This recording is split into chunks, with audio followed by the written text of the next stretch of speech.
के बारे में जरूर बताएंगे कि सत्संग माट साहब ने बहुत अच्छा सुनाया, बहुत अच्छा लगा, मन को दिल को भा गया।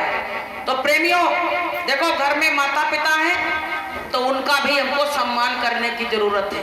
केवल सत्संग में आना ही सब कुछ नहीं है।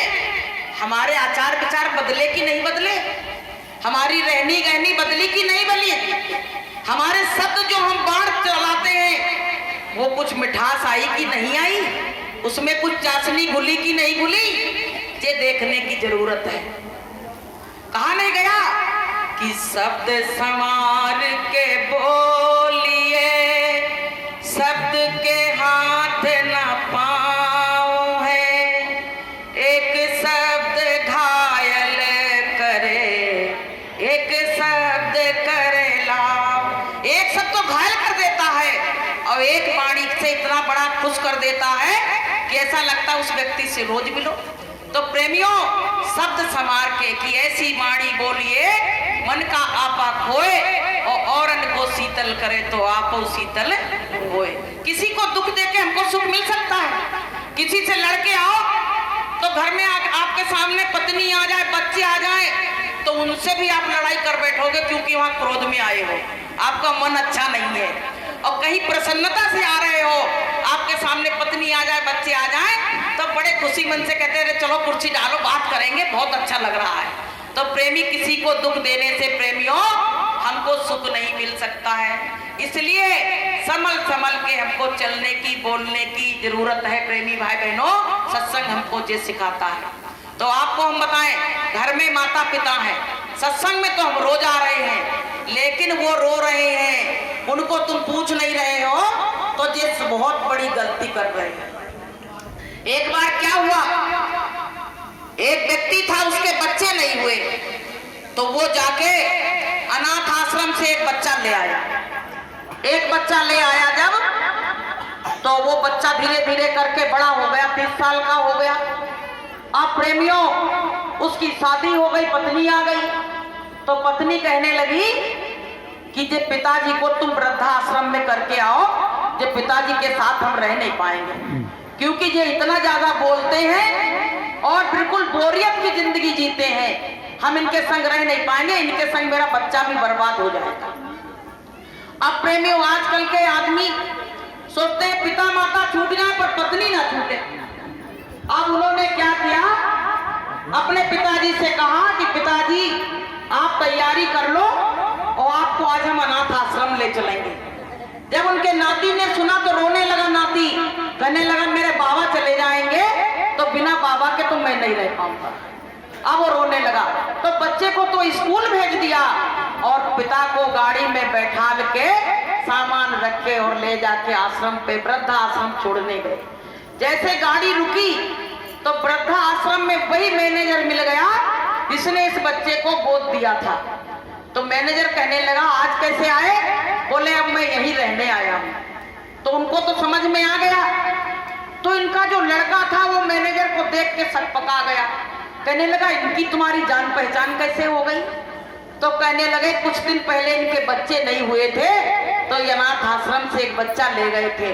तब उसकी समझ में आया कि मैं वही बच्चा हूँ जो अनाथ आश्रम से ले जाके पाला पोसा बड़ा किया और आज मैं अपने पिता को यहाँ छोड़ने आया हूँ। तो प्रेमियों इसकी आंखों में आंसू आ गए और जाके एक बेंच पड़ी थी उस पे बैठ गया। तो प्रेमियों इसके पिता ने आके फिर क्या कहा, बोले बेटा चाहे कुछ भी करना पर वो जो मेरा छोटा सा नाती है उसको कभी कष्ट नहीं देना। बड़ा कष्ट होता है जब बच्चे कष्ट देते हैं। तो प्रेमी भाई बहनों जब वो जाने लगा तो परिवार की एक फोटो थी जिसमें सबके चित्र थे। चुपचाप उठा ले गया अपने थैले में रख के और ले जाके और वहां वृद्धाश्रम में किसका मन लगता, घर छूट जाए परिवार छूट जाए जिसको रोज रोज अपना अपना कह रहे हैं। अब ले जाके वहां अपने रूम में जब लेटा तो फोटो को कुछ देर देखता रहा, अपने सीने पे रख लिया और सीने पे जैसे रखा तैसे उसके प्राण पखेरु उड़ गए। अब प्रेमियों वहां से खबर आई घर पे कि तुम्हारे पिताजी ने शरीर छोड़ दिया है।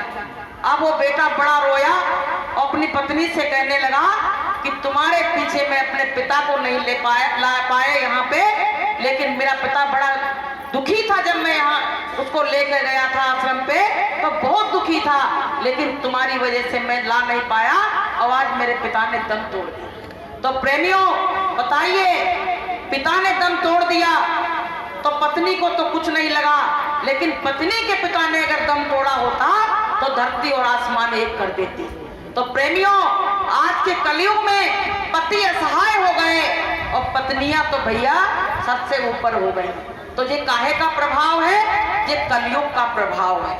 आजकल के कलयुग में आदमी मायके वाले को तो रखना चाहेगा, लेकिन ससुराल वाले तो ऐसे लगते हैं कि इनको खा जाएंगे, इनको तो दूर भगाओ, दूर भगाओ। तो प्रेमियों उनके भी माता पिता, उनसे भी प्यार करो, और अपने हैं तो उनसे भी प्यार करो, सामान्यता का व्यवहार करो तो बुरा नहीं लगेगा। तो प्रेमी भाई बहनों, मानव जीवन जो मिला है तो ये भलाई बुराई में सारी जिंदगी को निकाले दे रहे हैं। हमको तुमको क्या चाहिए कि गुरु दरिया में नहाना, मन कहीं भूल न जाना। गुरु दरिया में नहाना, मन कहीं भूल न जाना। गुरु दरिया सदा जल निर्मल, गुरु दरिया सदा जल निर्मल। बैठत उपजई ज्ञाना, मन कहीं और न जाना। बैठत उपजई ज्ञाना, मन कहीं और न जाना।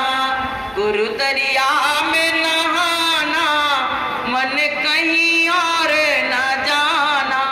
तो गुरु की दरिया में नहाते रहोगे तो जी मन कहीं और नहीं जाएगा, विषयों में विकारों में नहीं लगेगा, इधर उधर की बात नहीं करेगा। आपको ऐसी ऐसी बात बताया गुरु महाराज कहते थे, बच्चों सत्संग में आने से बड़े बड़े चोर और डकैत समझ गए। तुम लोग तो ज्यादा अपराधी नहीं हो, तुम लोगों के मन में राग द्वेष चलता है, ऐसा वैसा चोर डकैत नहीं हो। लेकिन जब बड़े बड़े चोर और डकैत बदल गए तो क्या आप लोग सत्संग में आने से नहीं बदल सकते हो? बोलिए प्रेम से। तो प्रेमियों सत्संग जल जो कोई पावे और मैलाई सब कट कट जावे। यहाँ नए लोग आज बहुत आए, रिश्तेदार आए होंगे क्योंकि आज इनके यहाँ बड़ा कार्यक्रम है। तो देखो जीवन में गुरु बनाना बहुत जरूरी है, और गुरु कैसा होना चाहिए? सुजाता गुरु होना चाहिए कि जो जाने सो तेई जनाई, जानत तुम ही होई जाई। जो जानेगा वही जना पाएगा। भाई सच्चा भेद उसका परमात्मा के वहां का जो जानेगा वही हमको जना पाएगा। अब तुम कह दो कि जगह जगह गुरु बैठे हैं, हम इनको बना ले, तो पता है गुरु महाराज ने क्या कहा कि कनफू का गुरु हद का और बेहद का गुरु, और बेहद का जब गुरु मिले तब लगे ठिकाना ठोर। ठिकाने ठोर लगना है तो जय गुरु को बनाना पड़ेगा। अगर जय गुरु नहीं बनाओगे तो ठिकाना ठोर लगने की तो बात कौन कहे। आप जाने कहां कहां भ्रमते फिरोगे। इसकी पूजा, उसकी पूजा, जड़ की पूजा, फूल की पूजा, पत्ती की पूजा, इनकी पूजा करते फिरोगे। और गुरु महाराज ने कहा कि चाहे तुम जितनी पूजा कर लेना, गुरु पूजा में सबकी पूजा, और गुरु समान देव नहीं पूजा। अगर गुरु की पूजा करोगे, देखो राम ने, कृष्ण ने, सबने गुरु बनाया। क्यों बनाया? कि बिना गुरु के मुक्ति नहीं होती है।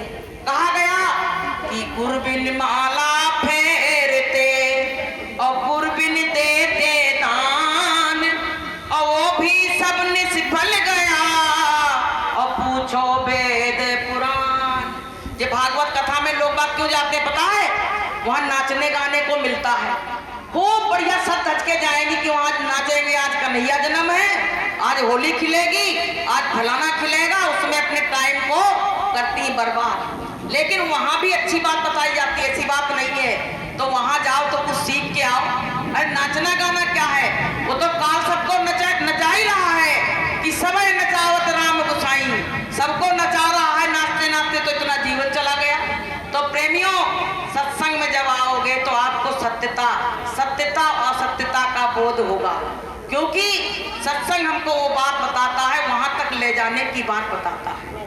वहां मुकाम तक पहुंचाने की बात हमको गुरु महाराज ने बताई कि बच्चों, तुम जय गुरुदेव नाम प्रभु का, उस परमात्मा का है, और इसको रोज सुबह और शाम लेते रहोगे तो मालिक तुम पे दया करेगा, वो खुश हो जाएगा और तुमको उपहार में बहुत कुछ दे देगा।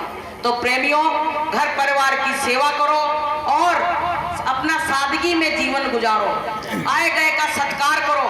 गुरु महाराज कहते थे, बच्चों, अगर तुम्हारे दरवाजे पे कोई भूखा प्यासा आ गया, माताओं बहनों की आदत क्या होती है, मायके वाले आए तो तब पूड़ी खीर कचौड़ी सब बनाए बैठी है, और पता चला कि आदमी के पक्ष का कोई आ गया तो कहती मेरी तो तबीयत खराब हो गई, अब मुंह पे कछु नहीं बन रहा, अब नहीं बन रहा भैया, मेरी तबीयत, डॉक्टर पे चलो, बहाना बनाए।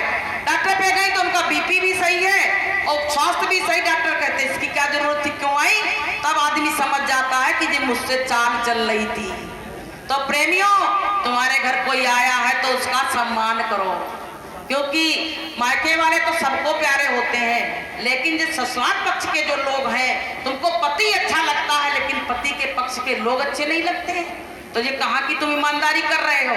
हमको सबको कोई भी आ जाए, अतिथि है वो, हमको उसका स्वागत सत्कार पूरा करना चाहिए, पूरा स्वागत सत्कार करना चाहिए।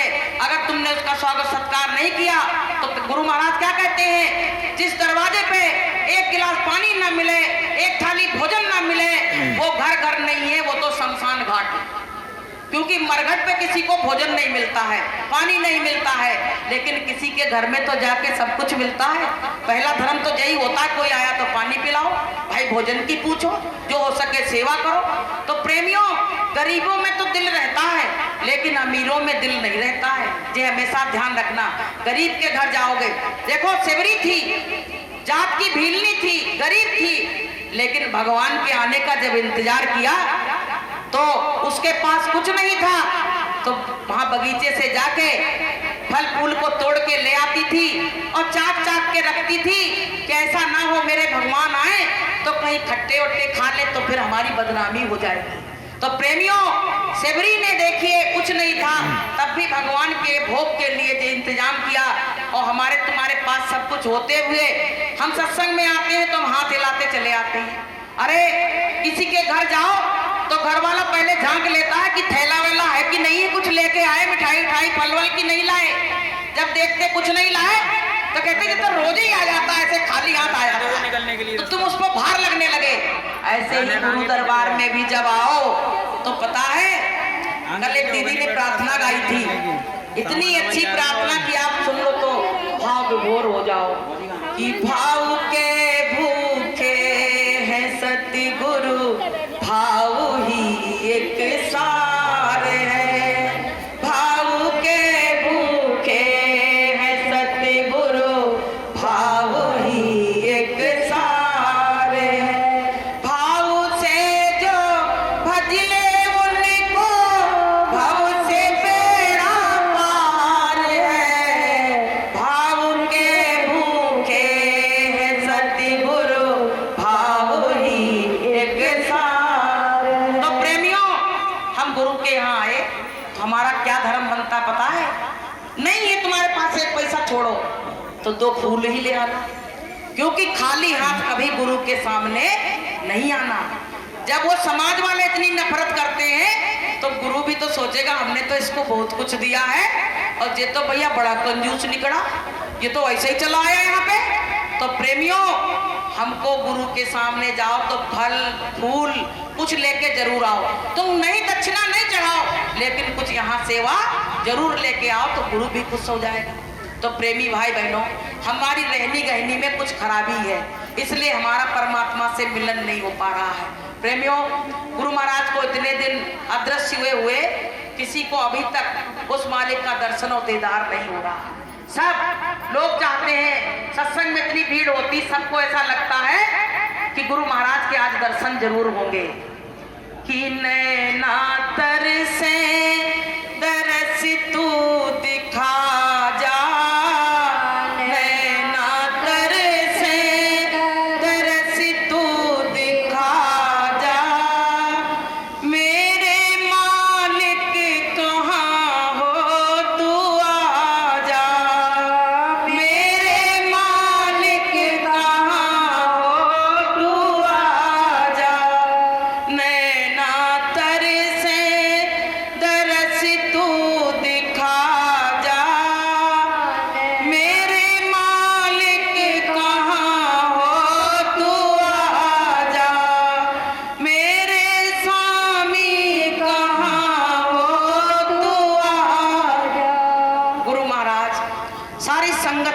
याद कर रही है। सारे प्रेमी आके सब आपके नाम से यहाँ आते हैं प्रेमियों, किसी के नाम से कोई नहीं आता। कि आज गुड्डी ने सत्संग कराया, चरण सिंह भाई साहब ने सत्संग कराया, इस नाम से कोई नहीं आया प्रेमियों। एक गुरु के नाम से यहाँ संगत इकट्ठा हुई है।